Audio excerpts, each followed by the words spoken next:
देशको भ्रष्टाचार रोक्छु भनौँ भने 5 दिनमा रोकिन्छ, फरकै पर्दैन, 5 दिनमा रोकिन्छ। खुला छोडिदिएर न भ्रष्टाचार भएको छ, कन्ट्रोल गर्ने हो भने कसरी भ्रष्टाचार हुन्छ? ल्याएर भोलि चाहिँ टुरी खेलमा कारबाही गर्न थाल्यो भने जुनै जोगी आए पनि कानै चिरेको भन्थे क्या बुढापाकाहरूले, एक्ज्याक्टली हो रहेछ क्या। त्यो प्रधानमन्त्री बस्ने कुर्सी चाहिँ कस्तो खालको हुँदो रहेछको नि, त्यहाँ जाने बित्तिकै सबैजना अकमक्क हुनुपर्ने, बोल्नै नआउने, अनि जनताको पक्षमा हुँदै नहुनुपर्ने, जनताको पक्षमा केही काम गर्नै नहुने, कस्तो खालको कुर्सी रहेछ त्यो भनेर भन्छु के म। जुन अहिलेको नवनियुक्त प्रधानमन्त्री सुशीला कार्कीज्यूले भन्नुभएको छ, खुलेआम भन्नुभएको छ कि उहाँले सोसियल मिडियातिर, तपाईँहरूले अवगतै छ, त्यो हेर्न सक्नुहुन्छ। नेपालको भ्रष्टाचार रोकिनु पर्यो भने रोक्नु पर्यो भने 5 दिनमा इनफ हुन्छ, 5 दिनमा रोक्न सकिन्छ भन्नुभएको छ। उहाँले यो भन्न खोजेको होइन कि उहाँ फेरि भइसके पछाडि भ्रष्टाचार सुरु भइसक्यो उहाँले आफूले पनि गर्न थाल्नु भयो, त्यो भन्न खोजेको होइन। गर्न चाह्यो भने केही पनि असम्भव छैन भनेर भन्नुभएको थियो उहाँले। त्यो सामाजिक सञ्जालतिर जगजाहेर छ, हजुरहरूले हेर्न सक्नुहुन्छ। र ल उहाँ नियुक्ति हुनुभएको 1 महिना पनि क्रस भइसक्यो होला सायद, होइन, लगभग भइसक्यो होला।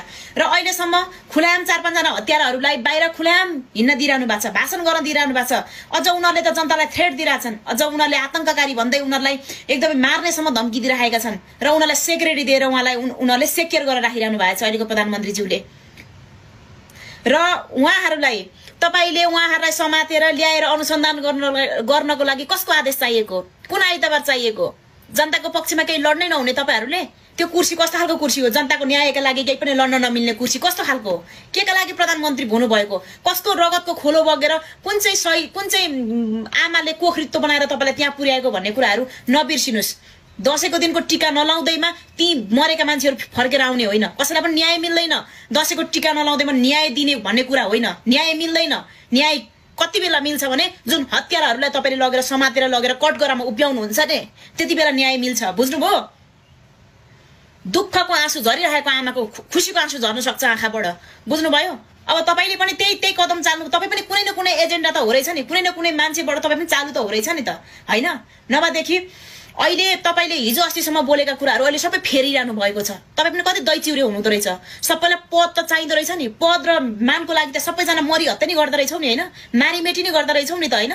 जनताको पक्षमा केही बोल्नै नआउने, बाहिर के रे आँखामा छारोपट्टि हाले जस्तो गर्ने, जनतालाई केही न केही आश्वासन दिलाए जस्तो गर्ने, तिनै गरिब के रे तिनै उलाई जुन जति मान्छेहरूले बलि दिए तिनका आमा बाबुहरूलाई भेट्दैमा, दशैंको टीका नलाउँदैमा सबै समस्याको हल भयो, न्याय पाए।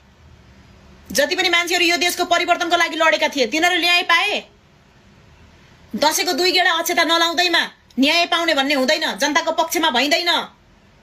तपाईले निधारभरि टीका लाएर पनि ती हत्याराहरू लगेर कटगरामा उभ्याउनुस्, तब न्याय पाउँछन्। बुझ्नुभयो? के हो यो मुसा बिरालोको खेल जस्तो के खेलिरहेको? लाज लाग्दैन? अहिलेको गृहमन्त्री बालेन शाहले बुई बोकेर ल्याएर चढाइदिएर लगेर कुर्सीमा राखिदिएको गृहमन्त्रीले हेर न रविको विरोध गरे। लाज लाग्दैन? कुन चाहिँ जनताले चुनेका हुन् तपाईहरुलाई? जनताको पक्षमा हुनुपर्ने होइन, न्यायको के रे रविको विरोध गर्नुपर्ने? उहाँ उसमा ऋषि धमलाको उसमा सोमा गएर के हो? जो पनि पकेटकै हुनुपर्ने, पत्रकार पकेटको, गृहमन्त्री पकेटको, प्रधानमन्त्री पकेटको हुनुपर्ने। अब जनता र न्यायको लागि केही पनि आवाज उठ्दैन तपाईहरुको मुखबाट? केही पनि राम्रो काम हुँदैन? रविको विरोध गर्नको लागि तपाई गृहमन्त्री हुनुभएको हो? राम्रो हुँदाखेरि राम्रो भनेको, बालनको पक्षमा बोलेर सुनिता डंगोलको विरोध गर्दाखेरि हिरासतसम्म 12 दिन बसेर आएको। बुझ्नुभयो? बालन पनि कुनै न कुनै ठाउँबाट चालु छ।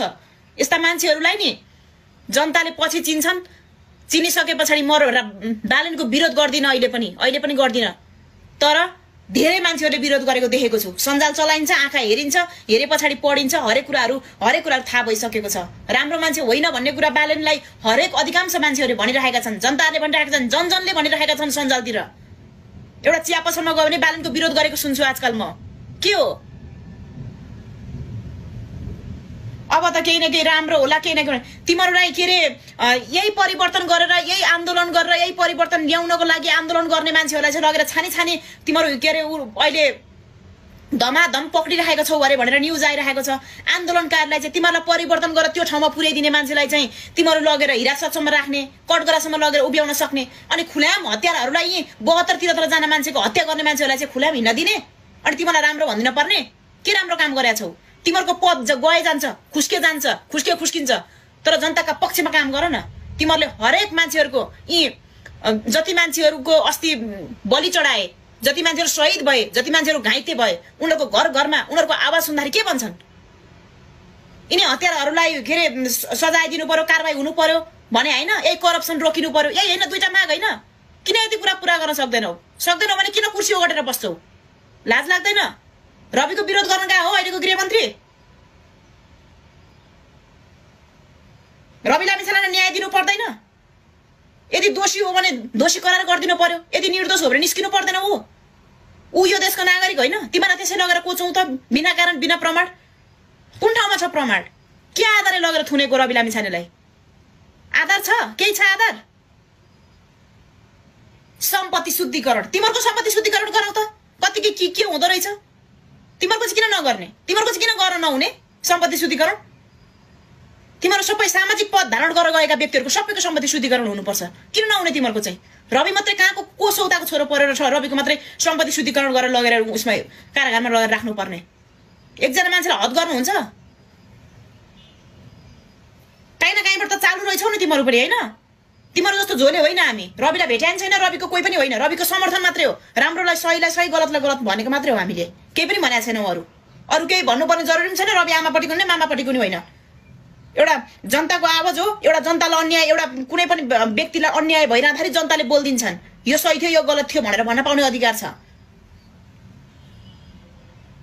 फलानासँग फलानासँग दाँज नै मिल्दैन अरे अहिलेको गृहमन्त्रीले भनेको। कति र के नै के बिजन छ तिमीसँग? के काम गर्यौ त यति? ल 1 महिना हुन लागिसक्यो गृहमन्त्री भएको, के काम गरे खोइ? जति मान्छेले बलि दिए तिनीहरूलाई कसरी न्याय दिन सकेको छौ?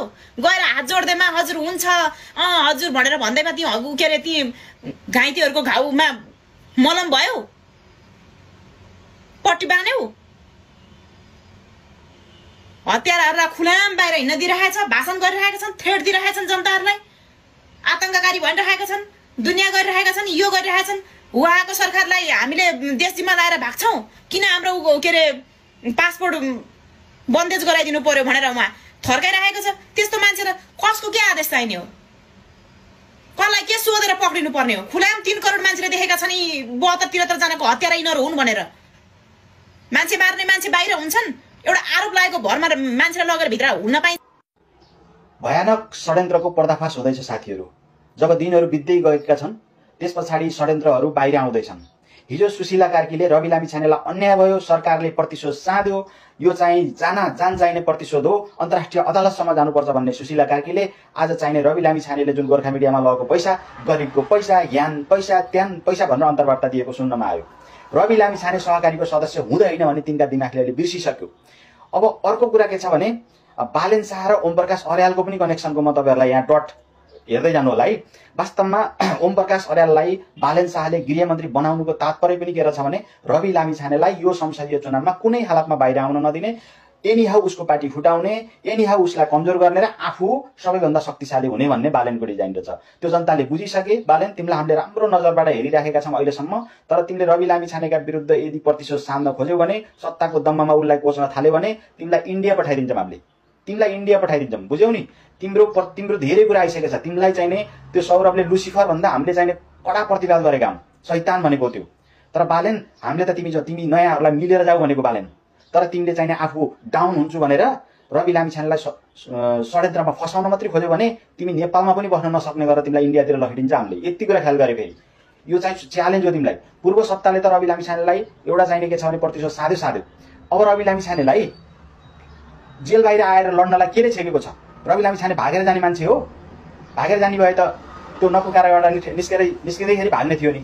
ऊ भाग्दैन, तिमीलाई पनि थाहा छ। तिम्रो राजनीतिक क्यारियर राम्रो बनाउन, तिम्रो राजनीतिक चाहिँ भविष्य उज्जवल बनाउन रविले चाहिने बलिको बोको बन्न सक्दैन। हिजो गगन थापाले त्यही गरेर प्रतिशोध साधेर आज उनीहरू खरानी भए। रवि लामिछानेसित प्रतिशोध साध्ने सबै खरानी हुन्छ। हेर, मैले पुरै बुझिसकेँ डिजाइन। यदि त्यो दिन 24 गते रवि लामिछाने बाहिर निस्केको भए प्रधान सेनापतिले नि बोलाएका थिए। कुरा बुझाएको छौ? तिमीहरूले चाहिँ बालेनले चाहिने अनि इन्डियाले चाहिँ ह्यासट्याग चलाए go back Rabi Lamichhane, go back to jail भनेर।